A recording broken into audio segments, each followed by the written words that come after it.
Good morning, good afternoon, everyone. Today is Friday, September the 19th. This is the daily scan midday update, and the market is still moving higher, although it's starting to show a little bit of weakness here on options expiration day. And starting next week, the last half of September. September normally is the weakest month of the year, but it's not this year. So when I say it's the weakest month, that means on average, going back 75 years, September has been the weakest month. But anytime you have an average, there are always outliers. That's what makes an average. So this year has certainly been one of those outliers. The second half of September is usually the weakest part of September. But again, that doesn't mean it has to be. So we'll see what happens.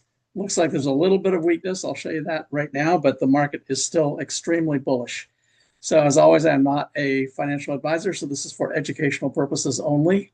Let's go take a look at what's happening out there. Look at the 10-minute charts right here.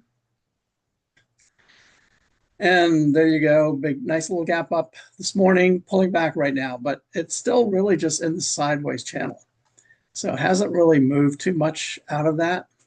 I'll actually draw this. You can kind of think of this as a miniature Darvas box because this is a 10-minute chart. So that's what it looks like right now as of yesterday. And in fact, if we move this all the way back here to the high, this is the high from Tuesday. You can see that we are in this little Darvas box right here. So it can easily move down to the bottom of that, move back up, bounce around. But the breakout is what's going to be key. That's the important part. So I'll just leave that in there for now. Money flow is pretty negative, actually, which is interesting. Even from the open, even with this gap up, money flow was pretty much down. It started off weak yesterday. So we'll see. That is money flow index is the line that basically is, think of that as an RSI with volume. And then this is Chaikin money flow, which actually follows the money flow over time. So pretty weak. So that is not a good sign. However, technology again is leading. Financials is down, discretionary flat, communications flat, industrials are down. So technology once again today is the one that's leading the market. For defensive sectors, everything's pretty much flat or down today. So definitely it is technology still. Rotation, growth versus value had a nice little move higher. It's pretty much hanging in there though so far. So that's okay. Discretionary versus staples, okay. Technology is up. Semiconductors is pulling back. That's interesting. Just out of curiosity, I want to look at NVIDIA, which is the leader of semiconductors, of course. So not too much happening right there, just kind of hanging in there. It's basically been in a downtrend. So you can visualize the channel, but it's basically, think of it right there. So there's the downtrend channel. Went up and just touched it this morning, and now looks like it might be, it's still above the moving averages. So got to see how it closes the day. But this is an important one because semiconductors, NVIDIA leads semiconductors, and that's what that looks like so far. All right, how about small and mid caps? Russell 2000. Also, money flow is negative, also heading down. Actually looks weaker than the S&P right now.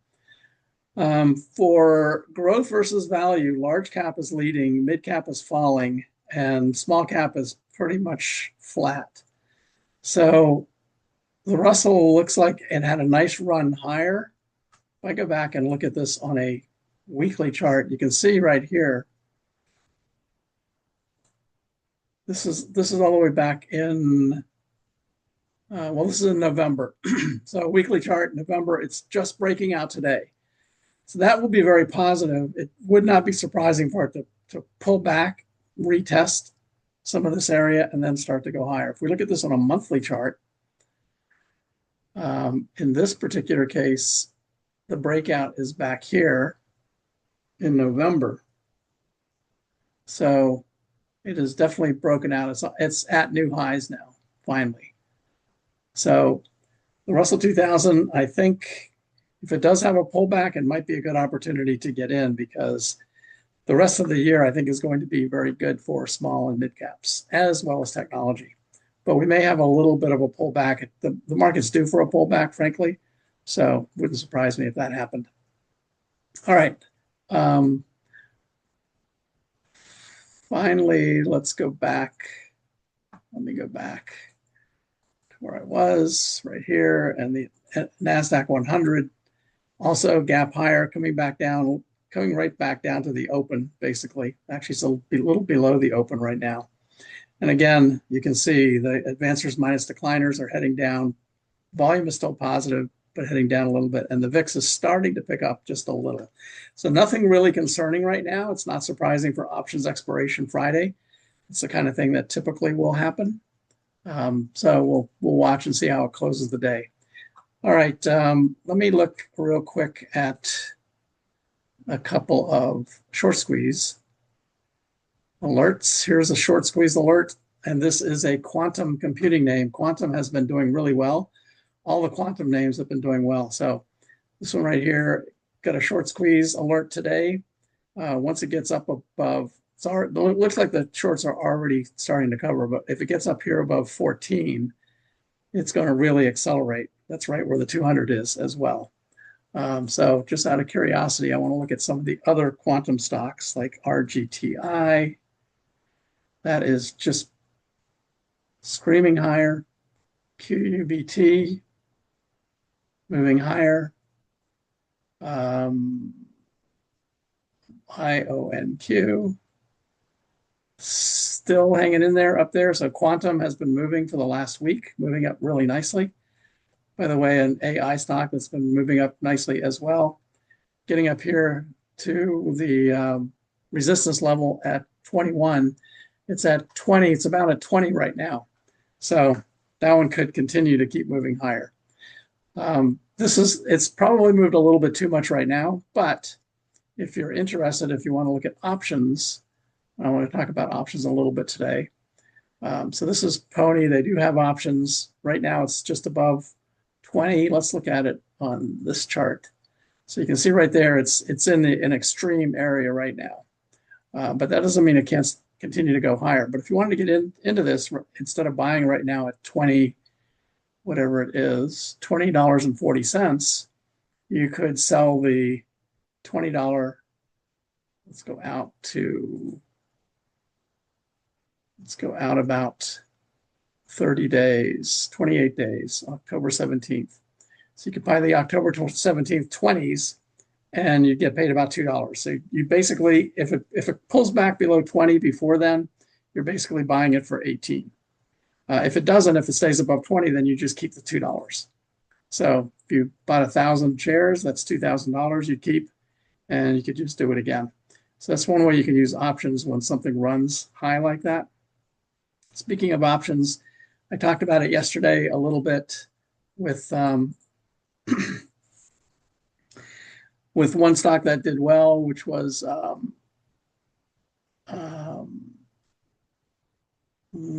can't remember the stock now. But I'll tell you one that also I sold yesterday. This is another options play. Again, it showed up on my screen because it closed with a green bar above the 21 back here and above it's right here. And the day before was below the 8. So you can see it right there. So I did options on that particular one. And you can see how it's run up right there. If we go down, and I think it was October 17th options. And it was like $80, something like that. But at any rate, I made 70% on that in basically so I sold yesterday. So 3 days, 70% in 3 days. And what I'm looking for is a stock that has all that criteria. I'm looking for a specific setup. And a lot of them hit the scans, but they don't all satisfy what I'm trying to do. But in this case, it did. So I bought a debit spread that is a bullish play. It is very low risk because you can only lose whatever you paid for it. So if you do one option, it's usually around $250. And if you get the direction right, then you could get 50 or 70%, 50 to 100% really very quickly. Even though it was an October expiration, I was expecting to only stay in it for 2 weeks. And if it did not hit my goal, either a 50% loss on the downside or 70% or greater on the upside, as soon as it gets there, I'm out. I could wait. I mean, it looks like it could continue to go up, and it did. It is basically, it's right at the high from yesterday, and it could continue to go up. But my goal is 50 to 70% gain, and I'm out. So that's what happened yesterday. So that was in 3 days. So that was a good gain as well. So that's what I'm looking for. On buying puts, buying call spreads. That's a bullish move. By the way, on the options page, for those that are subscribers, if you want to learn more about spreads and how to use them, especially bull call spreads, you can read this book here, Mean Reversion Trading. You just click on that button and it takes you to Amazon. You can order that book. That will explain how to do it. You can also use this little button right here. I'm not going to click on this because then even people that aren't subscribers would see it, but it's something that I created that actually shows you what each of the spreads are, the credit spreads and the debit spreads, whether they are bullish or bearish, how to set them up, exactly how to put them together so you're not confused when you get to your options trading platform.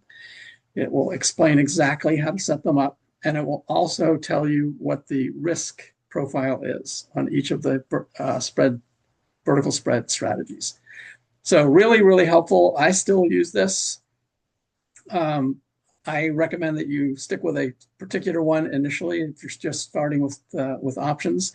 Mean reversion trading is a really good way to get started. It's very low risk because you can only lose whatever you've paid for it. If you're doing one contract, as I said, one contract for a bull call spread usually is about $250 is all you would lose. And you have the opportunity to make up to $500 in a very short amount of time if you do it correctly. So all of that is right here on the options page. By the way, I did put a link for this little chart right here to make it bigger. So again, for subscribers, if you click on that, you can see exactly, what calls and spreads. This explains the decay on options, that it's best to buy options with long expirations and it's best to sell options with short expirations. So all of that you can find right there on the options page. All right, so let's go back over here, wherever I was, right here. So MP. The other thing you should notice, one thing that I try to do is I want the difference between the bid and the ask to be around 10% or less. So you can see if you were buying this one right here, 680 and 660. So that is definitely less than 10%. And the reason is if you buy, let's say you're doing a call, just doing a straight out call. So the bid and the ask, your buy, usually you want to buy high. You want to buy low, right, and sell high. So with options, it's the opposite. So when you buy, you're paying the higher price. So if you get in at 680, you're immediately, the value is 660. So you've immediately lost 20 cents on that. So that's why I don't like to go more than 10%. I can't find any on this one that's more than that. But let's try something that has a lot of volatility. Let's see what we get.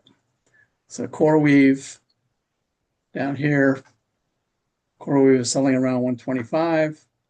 So let me try to find one with, here's 20,000 open interest up here at 115. But that's still within 10%. So those would be just fine. But many times you'll see one that's a lot more than 10%. Don't get into those. It might look attractive, but you will immediately be at a loss, on a pretty big loss, if you get into something like that. Anyway, that's just my little sidetrack on options. All right, let's look at MSTR. Usually, this is of course Bitcoin. Crypto, usually Bitcoin doesn't do great in September, but it usually does great in October and November. So, this is right down here at the bottom. You can try Coinbase as well. Coinbase looks like it bottomed right here, starting to head higher. Looks similar to MicroStrategy. In fact, if I go back and let me try Coin on this one. Coin is right here. It's got a green bar. So Coin is at 339, basically 340, let's call it. And let's go out to November. 340 right here. You can see there's lots of open interest. 17,000 at the 300 level. So 590, 10% of that is about 6. So you want this to be about 53, and it's 56. So that's certainly within the range, within 10%. This is one that you could find some that are much more than 10%. But just keep that in mind. All right, let's go back over here and run the scan. Before I do that, somebody asked me about gold. So let me go back and take a look at some things on gold. First off, on the charts page, one thing that I did on gold is I set up this Bitcoin versus gold chart. So it's a relative chart using IBIT, ETF, and IAUM for gold. So what you'll notice is, number one, gold and Bitcoin sometimes can be correlated, but also many times is uncorrelated. So uncorrelated is down here when they're in the red. That means they move in opposite directions. And these moving averages right here are the moving averages of gold versus IBIT. So IAUM versus IBIT, or gold versus Bitcoin. So if it's moving up, that means gold is outperforming. If it's moving down, that means Bitcoin is outperforming. So just by looking at this, a combination of whether they are uncorrelated, which one is outperforming the other, that can tell you whether you should be in one or the other. So when these cross, this is the time to sell gold. So gold is the gold line. If it's above the green line for Bitcoin, then that means gold is outperforming. When it goes below, that means gold is underperforming or Bitcoin is outperforming. So when they cross, that is the time to get out of gold and get into Bitcoin, IBIT. And then you just stay with IBIT until they get ready to cross again. And they are uncorrelated. Now, when they're correlated, that means they both roughly move together. So you can see gold has been moving up. This was the point to sell Bitcoin, sell IBIT, and buy gold right there. Or anytime even before that, you can watch the moving averages here. You got a green bar right there. That might have been a time as these were starting to come together. And right here is where it was uncorrelated. So you buy gold right there, and it's had a really nice run. Get out of Bitcoin. You might even have gotten out of Bitcoin back here when it closed below the 21. But right now, gold is looking really good. So that's just a little chart that's on the charts page for subscribers, and it would help you get into one or the other. So let's look at gold right now. Gold is just screaming higher, continuing to go higher. Had a little bit of a break right through here and then started to take off. Now this is a weekly chart. So this is about a month ago right here. Gold just began to take off. If we look at it over here, let's go back about a month. You can see this is where it moved above the 21. It did that back here as well, set with a big white bar. So you could have perhaps got in back here, but the ADX lines were kind of moving back and forth. Right here is where they started to move up and cross above 25 right in this area. So that would have been a good time to get in. Right now it's pulling back a little bit today, but in general, gold looks really strong. We've got blue bars, so this is all neutral. So this is basically just consolidation. And again, you can think of this as a Darvas box idea. You can visualize it so you don't have to draw it each time, but you can visualize the Darvas box right here. inside of those neutral bars. So when it's neutral, it doesn't have any tendency, not showing you any tendency for momentum or trend, either up or down, basically just sideways. So this is a great way to visualize this inside of the Darvas box right here. When it breaks out above or below, it usually will move quite a bit. So we'll see what happens. That's a daily chart. So gold is pulling back a little bit, but in general looks really strong. Looks like it's going to continue to go higher. All right, so as I just showed you that, let's go back and run the scan. This is the scan that I mentioned yesterday that I'm going to be running now from now on. And I want you to see how many gold stocks are in here, or mining stocks. There's a gold stock. You can look at the chart over here. You can see the candle right here and the bars. Here's the green bar. So this will by default have a green bar after some blue ones because that's how the scan is created. Core mining, Gold Fields, GFI, Harmony, Kinross Gold, Newmont Corporation, another gold stock, silver. So everything in the scan, other than this one here, is non-ferrous metals, kind of in the same industry group. But out of all 10 of the stocks in the scan, there are only 2 that are not gold or mining related. And that is Amazon, just trying to make a move, but really not showing too much. The momentum actually is moving down, but it just went into a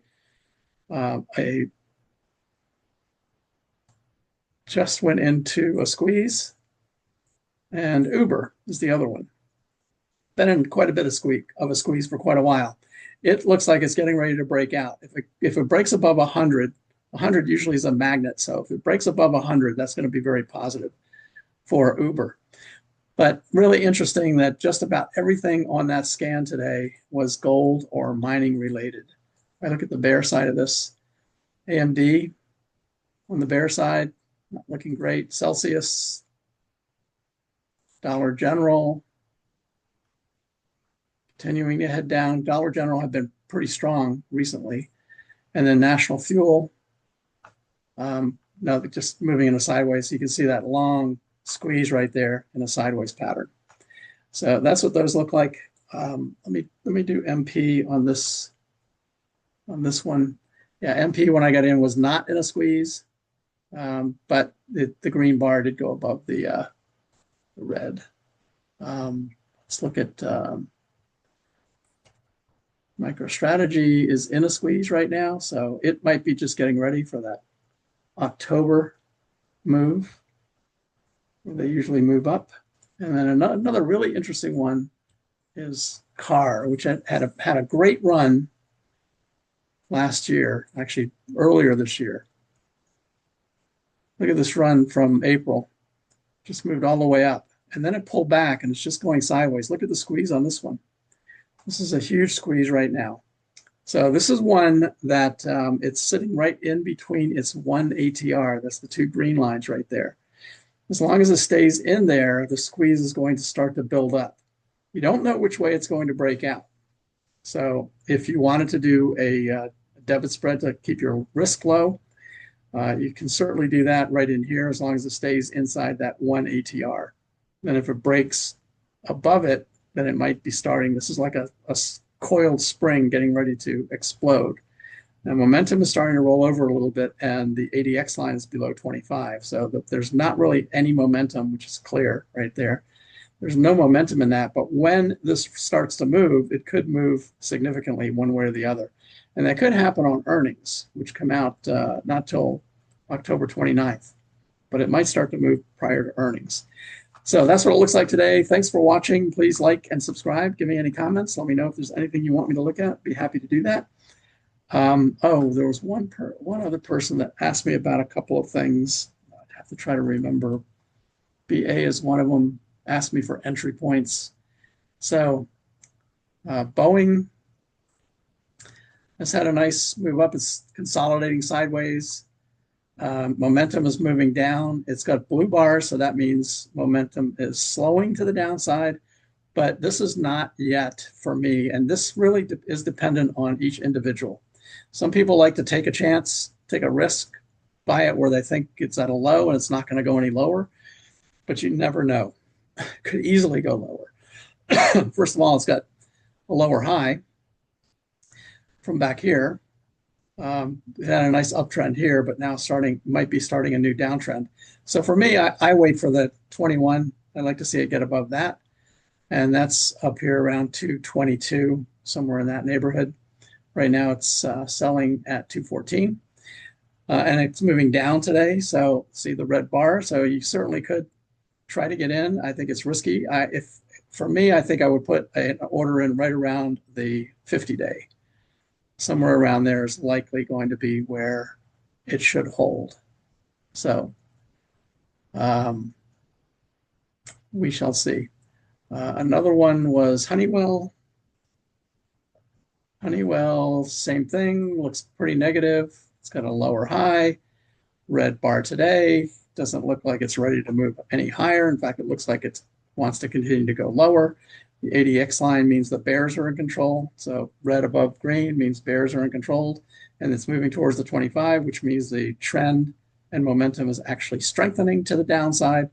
So Honeywell they've got earnings on the 23rd of October. Looks pretty bearish to me, frankly. And let's see, there was one other one, Zeta. So Zeta has a